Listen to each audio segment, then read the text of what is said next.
আরে মিয়া, আমার কি ছোট লোক মনে হয়? আপনি বাড়ি ঘরের গরম ধাইতেছেন। আরে এরকম তো রান্নাঘর আছে আমার ঢাকা শহরে আর 10টো। দাঁড়ান, ফোন আসছে, কথা বলে নি। হ্যাঁ হ্যাঁ, হ্যালো বাজান। হ্যাঁ আব্বু কও। ও তুমি হেলিকপ্টার কিনবা?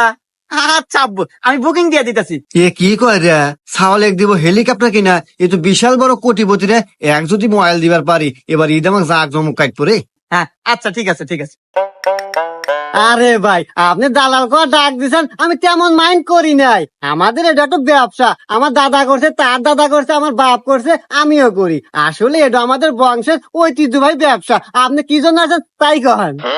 আসলে ভাই, আপনার মতো দালালের কাছে আসা যদিও আমার সাজে না, তারপরেও আসলাম। ওই যে আপনার ভাবি আল্লাহ খুব শখ করছে গ্রামে এবার একখান কুরবানি দিব, তাই আপনার কাছে আসা।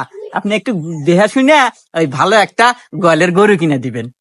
তো আসলে ভাই, গ্রামে ঢুকেই লোকের মুখে শুনতে পেলাম যে আপনি নাকি খুব বড় নাং করা দালাল। হেই মিয়া, নাম করা মানে?